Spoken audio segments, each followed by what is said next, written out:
उत्तराखंड कांग्रेस में भी भीतरघात जैसे सवाल अब गूंजने लगे हैं। पार्टी संगठन की ओर से यह साफ किया गया है कि 10 मार्च के बाद एक्शन लिया जाएगा जिन्होंने पार्टी के खिलाफ काम किया है। मगर इन तमाम पहलुओं के बीच सबसे बड़ा सवाल उत्तराखंड में यही है कि अगर कांग्रेस की सरकार बनी तो मुख्यमंत्री कौन होगा। इस पर हरीश रावत के कुछ बयान पहले सुर्खियों में रहे, घर बैठूंगा या मुख्यमंत्री बनूंगा वाले, मगर अब वो भी आलाकमान की तरफ ही टकटकी लगाए बैठे हुए हैं। जब तक सोनिया जी का निर्णय नहीं आ जाता तब तक कयास तो लगते रहेंगे।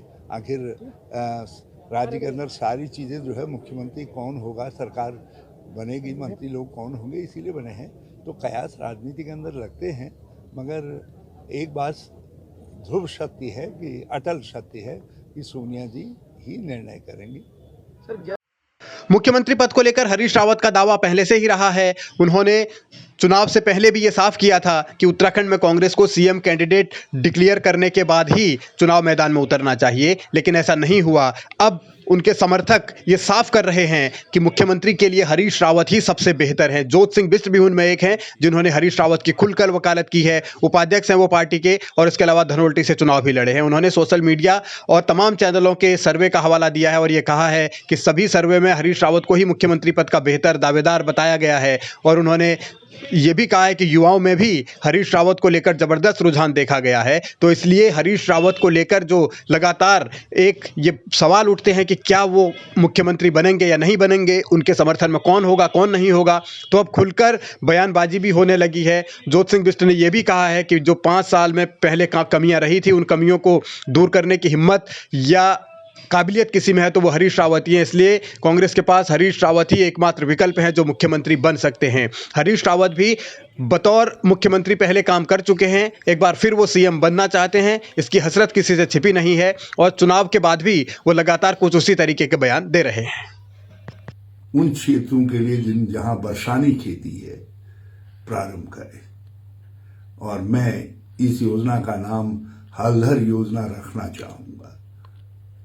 कांग्रेस की सरकार आएगी तो हम एक संपूर्ण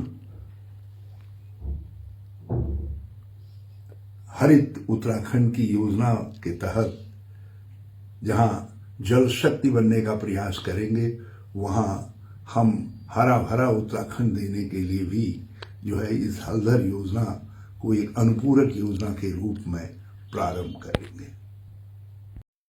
हरदा घोषणाएं अभी से कर रहे हैं, लेकिन वो मुख्यमंत्री बनेंगे या नहीं बनेंगे इसका इंतजार करना होगा, क्योंकि नतीजे कैसे आएंगे ये भी देखना पड़ेगा। मगर बीजेपी तंज जरूर कस रही है। वहाँ भी इस बात को लेकर के कि कौन बनेगा, क्या बनेगा, बनेगा कि नहीं बनेगा, तो अभी ये प्रदर्शित करने की कोशिश हो रही है कि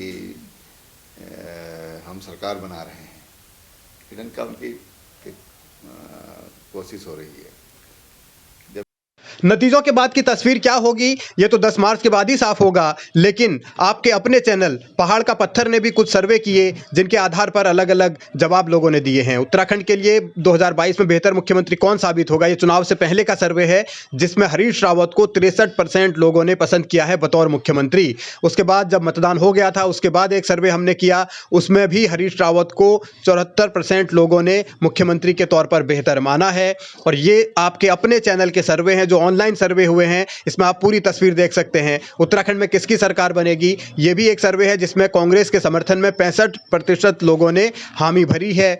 सत्ता में बरकरार रहने का पुष्कर धामी का दावा कितना सही है, इसमें भी लोगों ने ये कहा है कि 66% लोग कहते हैं कि पुष्कर सिंह धामी का दावा ठीक नहीं है। यह सब ऑनलाइन सर्वे के आधार पर हुआ है और आप जो हमारे दर्शक हैं उन्होंने इस पर अपनी वोटिंग की है और उस आधार पर ही ये तथ्य सामने आए हैं। तो सर्वे अपनी कहानी कह रहे हैं, लेकिन सियासत अपनी कहानी कहती है। हरीश रावत का राजनीतिक भविष्य आगे क्या होगा ये भी बड़ा दिलचस्प है, और उत्तराखंड की राजनीति किस दिशा में जाएगी इस पर भी अब सबकी निगाहें टिकी हुई हैं।